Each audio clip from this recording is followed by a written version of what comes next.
आप सभी central arm police force के वीर योद्धाओं को नमस्कार। आशा करते हैं आप सभी स्वस्थ होंगे। वीर योद्धागण, मेरी बात को ध्यान से सुनिएगा, पहुंचा दीजिएगा सभी लोगों के पास। एडवोकेट अंकुश चिब्बर सर से मेरी बात हुई है। 6 वीक का सुप्रीम कोर्ट ने टाइम दिया है रिज्वाइंडर पेश करने की। बाकी 2003 के नोटिफिकेशन के आधार पर जो भर्ती है उनको बोल दिया कि इनको पेंशन ऑप्स दिया जाएगा। तो जवाब में गवर्नमेंट ने जो एओआर थे, सॉलिसिटर थे, उन्होंने बोला कि इनका ऑप्शन फॉर्म भरा दिया गया है, तो उनको तो जीपीएफ नंबर अलॉटमेंट हो जाएगा अक्टूबर तक। देखो, लेकिन 3 के बाद 4 के बाद जो लोग हैं 23 तक है, उनको पेंशन नहीं मिलेगा। वो चाहे अधिकारी हो, अधीनस्थ अधिकारी हो या जवान हो। देखिए, मैं अभिमन्यु की तरह लड़ रहा हूँ, ये सबको पता है कि कितने दिनों से लड़ रहा हूँ। 2017 से मैं लड़ रहा हूँ। प्रधानमंत्री नरेंद्र मोदी से प्रभावित हुआ था, मैं भारतीय जनता पार्टी से प्रभावित नहीं हुआ था। इस बात का भी ख्याल रखा जाए। मैं साफ स्पष्ट बोलता हूँ, 400-500 केस होने के बाद, 4-20-25 केस होने के बाद, बलात्कार का केस होने के बाद, मर्डर के केस होने के बाद, ये नेता कोर्ट केस ये जो है चुनाव लड़ते हैं, नेता भी बन जाते हैं, पेंशन का हकदार भी बन जाते हैं, इनको ऑप्स मिलता है, ये उन पे तमाम चीजें मिलती है। लेकिन आपकी जब बात आएगी ना, तो आप ग्रामीण बल हो, इस बात का भी 7 पे कमीशन के पैरा संख्या 726 में लिखा गया है। फाइट जोरदार हो रही है, आपके सामने की बात है। दोस्तों, अब समय आ गया है कि हम लोग संगठित हो। और संगठित किस लिए? क्योंकि आत्महत्या को रोका जा सके, जवान जो नौकरी छोड़ के जा रहे हैं उनको बचाया जा सके कि नौकरी ना छोड़ के जाएं। क्योंकि हमारा टैक्स का पैसा ही हमारे जवानों को मिलता है, वो चाहे मेरे माँ बाप दें, आपके माँ बाप दें, सभी भारत के एक एक परिवार दें। और सरकार पूरे आम जनमानस है, 4 चोल्लू वर्ग के नेता नहीं, जिनको हम सरमोर बना रखे हैं, वो जूते के धोल हैं। 5 साल के बाद वो हमारे दरवाजे पर तलवे चाटते हैं और हम उनको वोट देते हैं, उनके चापलूसी चाटुकारी में आगे वोट देते हैं और फिर उनके जो है तलवे चाटते हैं 5 साल तक। और ऐसा आज से नहीं, ये बरसों से, ये 70, 72, 75 साल से ये चला आ रहा है। क्यों भाई? अंतरात्मा मर गई है क्या, या जमीन मर गया है?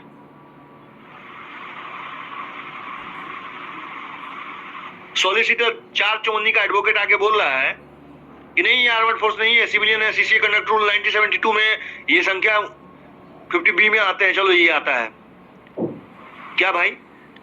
Armed forces union of India supreme court का जजमेंट जो है 1981 के कहाँ है भाई? Akhilesh Prasad versus union India मैं लगा रहा हूं। लेकिन दोस्तों, इन सॉलिसिटरों को हराने के लिए, जो सरकारी एडवोकेट है ना, हराने के लिए भारत के टॉप एडवोकेटों को हायर करना पड़ेगा। हमारे बीच में जानते हैं, मैं देख रहा हूं कि बहुत चौवन्नी भर के लोग कोर्ट केस के नाम पे लोगों से पैसा ले रहे हैं। चलो ठीक है, मैं पूछ दिया एक दिन कि किस लिए ले रहे हो तुम लोग? क्योंकि लोगों ने, जवानों ने, एक जवान सीआरपीएफ का, बीएसएफ का, आईटीबीपी का, सीआईएसएफ का, सब कोई मुझे जानता है, सब कोई मुझसे जुड़ा है, सबके पास मेरा नंबर है। वो चाहे जवान हो, अधिकारी हो, अधीनस्थ अधिकारी हो, सबके पास है। बोला कि हम जा रहे हैं केस लगाने, तो मैंने बोला सुप्रीम कोर्ट से जजमेंट तो आया हुआ है, हाई कोर्ट का जजमेंट ऑलरेडी है, सुप्रीम कोर्ट का जजमेंट 2021 का है, 1981 का है, और अभी वर्तमान में जो है 21 का है, और सुप्रीम कोर्ट का एसएलपी सरकार ने फाइल की थी, खारिज कर दिया गया था। अब वर्तमान में लड़ने का समय आया है सुप्रीम कोर्ट में, केस लगा क्या मिलेगा?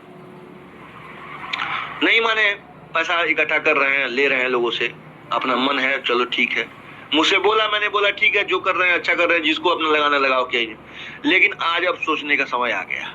मैं जानता हूं इनकी औकात तक नहीं है कि कोर्ट केस जीत ले सुप्रीम कोर्ट में, और नहीं जीतने के कारण बता रहा हूं, क्योंकि सरकार करोड़ रुपए देके एडवोकेट को हायर कर रखी है। एक से एक एडवोकेट हैं, जो तुषार मेहता सर हो गए, माधवी धीमान मैडम हो गई, और भी सॉलिसिटर लोग हैं जो हैं।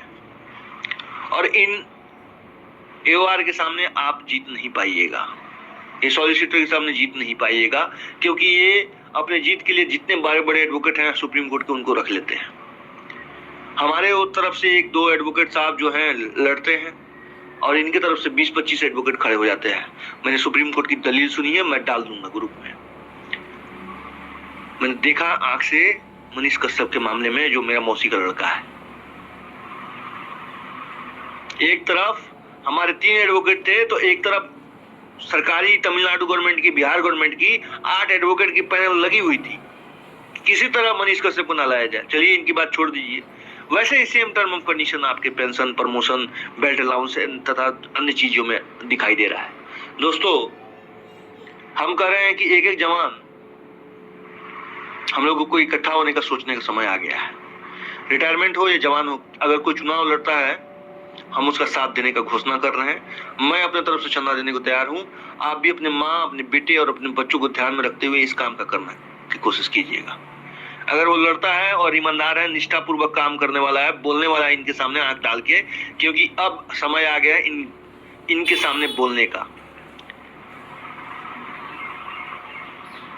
अन्यथा अंग्रेज चले गए, इनके सामने घुटने टेक के जिंदगी बिता दोगे, अपने वजूद को खो दोगे। और मुझे लग रहा है मेरा वजूद खत्म हो रहा है।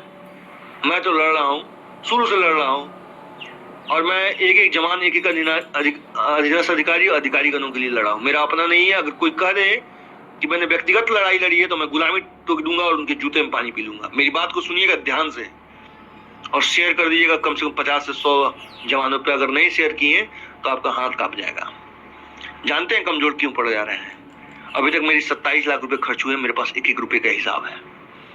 रोज दौड़ना, भागना, जाना, कभी एडवोकेट अंकुश छिब्बर सर के पास तो कभी अन्य एडवोकेटों से जाकर मीटिंग करना कि सुप्रीम कोर्ट पर संगठित होके सब लोग जो एडवोकेट लोगों से पैसा जवानों से ले रहे हो, संगठित करके जो है आप जो है कपिल सिब्बल सर को रखो, महेश जेठमलानी सर को रखो। आप जो है, महेश जेठमलानी कौन है? राम जेठमलानी जी के बेटे हैं। कपिल सिब्बल सर को आप जानते ही हैं, सबसे सीनियर एडवोकेट हैं इस समय, वरिष्ठ। वेणुगोपाल जी हैं। आप मारिए, सर्च कीजिए कि ये कौन कौन एडवोकेट है।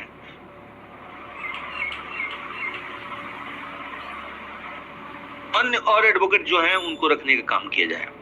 आपको अभी बात मैं क्यों कर रहा हूं, एक केस हुआ था महाराष्ट्र गवर्नमेंट का, उसमें 70 एडवोकेट रखा गया था। जो प्राइवेट जो बिजनेसमैन था वो 70 एडवोकेट अपना रखा था, और गवर्नमेंट के एडवोकेट दलील देते रहे, धुआं फाड़ दिया सब, और जीत के चले गए वो। ये मामला किसी और का नहीं है, अर्णव गोस्वामी केस का मैंने बता रहा हूं आपको। तो मैंने उस चीज को जब रिसर्च अभी मैं लगातार कर रहा था, मैं शांत था, देख रहा था, मेरा फेसबुक बंद करा दिया गया, मेरा तमाम चीजें बंद करा दी गई, मैं नहीं बोल पा रहा हूँ। चलो ठीक है, अच्छी बात है, बंद कराने से क्या होता है? अंतरात्मा जिंदा है कि समाज कल्याण करने के लिए अगर अपने त्याग भी दे दो, प्राण भी त्याग दो तो कोई फर्क नहीं पड़ता। और मैं उस प्राण को नहीं समझता जो ईश्वर का दिया हुआ है। ईश्वर जो चाहेगा वही होगा। भागवत गीता में कहा गया है कि कर्म करो, फल की चेष्टा मत करो। मैंने कर्म किया, फल की चेष्टा नहीं कर रहा हूँ, जो होगा देखा जाएगा। हर कोई जिंदा रह जाता है, हर किसी का परिवार खालता है, कोई इस प्राणी धरती पे आया वो भूखा रात को सोता नहीं है। इस बात का ख्याल सबको है। कोविड काल से लेकर अभी तक मैं जो वर्तमान स्थिति देख रहा हूँ, मेरा भी जीवन 35 साल का एज हो गया, मैंने सब चीजें देख ली है। मैं इस बात को जाहिर कर दे रहा हूँ। जवानों, हम सब जवान एक संगठित होंगे और हम कपिल सिब्बल सर और तमाम एडवोकेटों को हायर करने की कोशिश कर रहा हूँ। हम पैनल तैयार करेंगे। हम कम से कम 2-2.5-3 लाख जवान जो हैं सेंट्रल आर्म पुलिस फोर्स के, एनपीएस को खत्म करने, प्रमोशन, पेंशन तथा अन्य सुविधाओं के लिए एक एक करके लड़ने के लिए हम लोग एक बड़ा सा सेटअप तैयार करके, और हम लोग अगर 1,000 रुपए डोनेशन देते हैं ना, डोनेशन 1,000, इससे फालतू नहीं बोल रहा हूं, डोनेशन देते हैं, हम एक सांसद खड़ा कर सकते हैं जो हमारा चुनाव लड़ सकते हैं। हम एक जो है एडवोकेट की पैनल खड़ा कर सकते हैं जो हम एक एक करके केस करते जाएं। सब लोग की केस करने की जरूरत नहीं है। सभी फोर्स से एक एक आदमी को मैं लूंगा। सीआरपीएफ से एक, बीएसएफ से एक, आईटीबीपी से एक, सीआईएसएफ से एक, एसएसबी से एक। किनको पैसे देने की जरूरत नहीं पड़ेगी। अगर हम 1-2-3 लाख जवान इकट्ठा होके 1,000 रुपए चंदा दे रहे हैं, मैं इनको 10 साल लड़ाऊंगा, ऐसा लड़ाऊंगा कि इतिहास गवाह हो जाएगा। और मैं वादा करता हूं मैं पीछे नहीं हटूंगा। लेकिन आप लोग का क्या विचार है, इस बात को आप सोचिए, समझिए। आपका क्या कहना है, क्या मत है? जीवन में हमें पर मंथ सबकी सैलरी आती है, कोई फर्क नहीं पड़ता। किसी से सैलरी की लेने की न देने की बात मैं करता हूँ। विचार मैं जानना चाह रहा हूँ, क्या आप इस पे मंथन कीजिए। पैसे को मत सोचिए कितना होगा, ये सोचिएगा तो लड़ाई कभी लड़ नहीं पाइएगा। कभी आपको पता होना चाहिए कपिल सिब्बल सर की एक बार कोर्ट में खड़ा होने की फीस 25 लाख से लेकर 50 लाख रुपया है। तमिलनाडु गवर्नमेंट से उन्होंने 50 लाख रुपए का फीस लिया था। इसकी गवाह मैं हूं और मैं और अन्य भी लोग हैं। उनकी फीस ये थी। आप जाइए, राम जेठमलानी जी के बेटे महेश जेठमलानी की फीस जो है 11 लाख से लेकर 18 लाख तक है। मनिंदर सिंह जी हैं जिनकी फीस जो है 10 लाख से लेकर 15 लाख तक है। और ये सभी एडवोकेट जब इकट्ठा हो जाएंगे ना, धुआं फाड़ देंगे। कोई इनके सामने एडवोकेट अन्य जो है गवर्नमेंट का टिकेगा नहीं। बाकी मेरा राय है, मेरा सलाह है, जो आप चाहिए वही कीजिए, लेकिन एक बात जान लीजिएगा, 24 के चुनाव से पहले ही निर्णय लेना पड़ेगा, पहले। और ये सितंबर तक अपना क्लियर करना पड़ेगा कि आप लोग का स्टैंड क्या है। आप लोग जो सोचेंगे वही स्टैंड होगा। बाकी मैं अकेला, अब मेरे पास क्षमता वो जो है धीरे धीरे खत्म हो रही है, क्योंकि अब मैं इस चीज को कभी कभी देखता हूं तो दो चीजें दो भागों में दिखाई देता है। एक स्वार्थी जो ये सोचता है कि मैं 1000 रुपये क्यों दूंगा, क्यों लड़ूंगा। एक स्वार्थी जो दिन रात सभी जवानों के लिए सोचता है, उसका स्वार्थ ही प्रेम है, सबके लिए अधिकारी, अधीनस्थ अधिकारी सबके लिए सोचता है। वो मैं नहीं हूं, आप सभी जो लोग तरस रहे हैं, जिनकी अंतर आत्मा जागृत हो चुकी है। वो कहावत में बाली बैरी सुग्रीम प्यारा, ये बताइए, ये आर्मी एयरफोर्स नेवी बहुत प्यारा है, हम क्या सेंट्रल आर्म पुलिस फोर्स के जवान, अधिकारी, अधीनस्थ अधिकारी दुश्मन है इस देश का कि तुम उनको पेंशन प्रमोशन तक नहीं अपने दरवाजे पे खड़े रखते हो 24 आवर्स, और 24 आवर्स का बेल्ट अलाउंस, बेल्ट पहना के, बूट जूट पहना के जो है तुम बेवकूफ बना के लूटते हो, जवानों का शोषण कर रहे हो। ये दिखाई नहीं दे रहा है। अंतरात्मा मर गई है, उनकी मरी हुई है जो पैसे के लिए कुछ भी कर सकते हैं। मैं राष्ट्रहित के लिए जीता हूँ, राष्ट्रहित के लिए मरता हूँ, मुझे कोई अपना व्यक्तिगत जीवन नहीं है। मैं फिर बता रहा हूँ, फिर आप सोचना है, मेरी बात अगर गलत होगी तो मुझे फांसी चढ़ा देना, करना कि फांसी चढ़ा दो इसको, लेकिन सही होगी तो मुंह खोल के बोलना, मैं अपने अधिकार के लिए कुछ भी कर सकता हूं, मैं पीछे नहीं हट सकता। मेरा ईमान, मेरा धर्म, मेरी ईमानदारी, मेरी निष्ठा देश हित के लिए है, लेकिन एक एक जवान के लिए जो देश हित के लिए मरते हैं।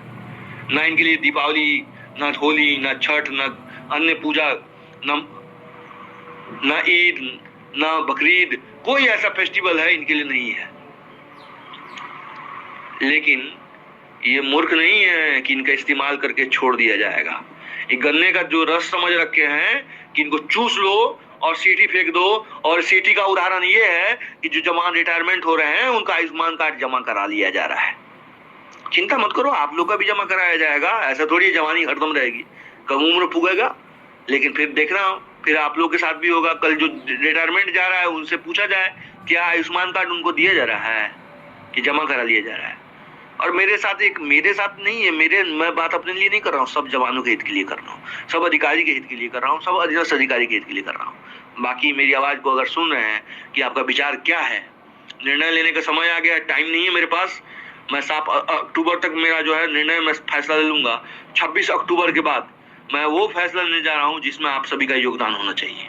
होगा नहीं होगा, आप अपने योगदान के बारे में जरूर बताइएगा। मेरा नंबर है, मैं सबसे लोगों से कहूंगा, एक एक आदमी अपनी कंपनी, वो चाहे किसी भी फोर्स का है, वो सेंट्रल आर्म पुलिस फोर्स का हिस्सा है, सीबीआई का हो, एनआईए का हो, सबका किसी भी देश हित के लिए काम कर रहा है, जिसको पेंशन चाहिए, जो सेंट्रल गवर्नमेंट का एम्प्लॉई है, जो 24 आवर्स ड्यूटी करता है। और मैंने जो देखा है वो जानता हूं, मैं आईबी वालों को देखा है बॉर्डर पे मरते हुए।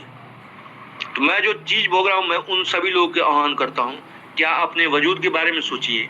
ये चाटुकार अनपढ़ गंवार को पेंशन मिल रहा है, बिहार में जाइए देखिए, अनपढ़ जो 9th फेल है उसको पेंशन मिलेगा। अभी जो है आईपीएस को घुमा रहा है, आईएएस को घुमा रहा है। दोस्त, मेरा वजूद नहीं मरा है, मैं एक पढ़ा लिखा व्यक्ति हूं, और आपको भी पढ़े लिखे हो, जरूर अपने वजूद पे सोचना। जब इन नेताओं को, चाटुकारों को, चापलूसों को पेंशन, तो क्या जवानों को, देश के तमाम लिए 24 आवर्स ड्यूटी करने वाले तमाम उन ऑर्गेनाइजेशन के मुखिया गणों को, या जवान से लेकर तमाम उन काम करने वाले कर्मचारियों को होना चाहिए कि नहीं होना चाहिए, आप बताएं। आप जो कहेंगे मैं करने के लिए 24 आवर्स तैयार हूं। बाकी मेरा अपना व्यक्तिगत जीवन नहीं है, आप लोग के लिए मैं मांग रहा हूं।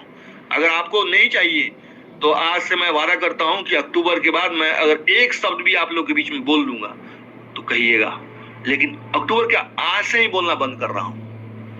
ये लास्ट मेरा ऑडियो है, ये मत सोचिएगा। हाँ, निर्णय आपका आ जाएगा तब तो मैं धुआं फाड़ दूंगा अकेले अभिमन्यु की तरह। मैं तमाम जो सर्किल बना रखे हैं ना, ये जो चक्रव्यूह रच रखे हैं झूठ मूठ का, फरेब का, धोखेधड़ी का, जवानों का शोषण करने का, उस सबको मैं तोड़ दूंगा। मैं वादा करता हूं मैं तोड़ दूंगा, ये गारंटी है मेरी। बाकी मैं अपने लिए नहीं मांग कर रहा हूं, आप लोग के लिए मांग कर रहा हूं। आपका क्या निर्णय है आप बताइए। मेरा नंबर है, एक एक आदमी जवान जो यूनिट वाइज है, कंपनी वाइज है, उन लोगों के पास पहुंचा दीजिएगा। सभी जवान अपने कंपनी वाइज जो है मुझे जोड़ेंगे, और वो जोड़ेंगे जो ईमानदारी पूर्वक सोच रहे हैं कि इस पे क्या सोचना है। उनका विडंबना नहीं होनी चाहिए। रिटायरमेंट के लिए लड़ाई नहीं है, इस तमाम देश हित के लिए है। आप लोग जरूर बताइएगा।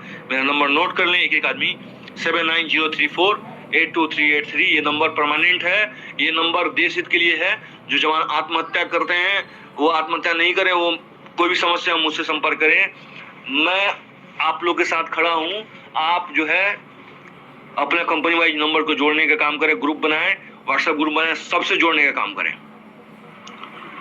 बाकी आप क्या कहेंगे ये जरूर बताइए। हाँ, ईमानदारी पूर्वक जोड़िएगा, ये मत सोचिएगा स्वार्थ पूर्वक जुड़ना है। अगर हम लोग इस प्रकार से तमाम एडवोकेटों को हायर कर लेते हैं तो एक साल में 1000 रुपये अगर हम सभी लोग ने दे दिया पूरे साल में, 2 से 3 लाख लोग, तो मैं इनको 5 साल तक लगातार 5 साल 10 साल तक ऐसा लड़ाऊंगा कि भूतों ना भविष्य याद रहेगा कि कोई था। और कभी सेंट्रल गवर्नमेंट के कर्मचारियों को हक को मार के खा नहीं सकते हैं।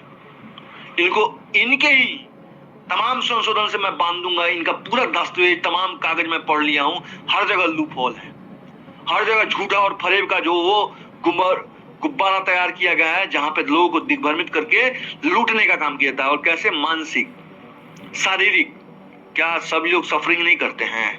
एक अधिकारी भी एलआरपी करता है, एसआरपी करता है, एक जवान भी करता है, एक अफसर एसओजी भी करता है। क्या उनके परिवार नहीं है, उनके बच्चे नहीं है, उनकी माँ बाप नहीं है? सबके हैं। अरे उनके लिए सोचो, दंतेवाड़ा में जो होगा, उनके लिए सोचो जो लद्दाखों में 20-20, 22-22 हजार फीट पे जो है रह रहा होगा।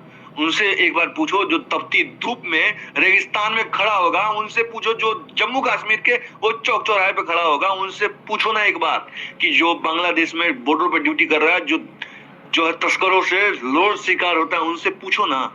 उनकी आंखों में पूछो, उनकी माँ से पूछो, उनके बच्चों से पूछो जिनके घर के लोग चले गए, तो उनकी क्या स्थिति है। मेरा अपना नहीं है, मैं फिर बोल रहा हूँ।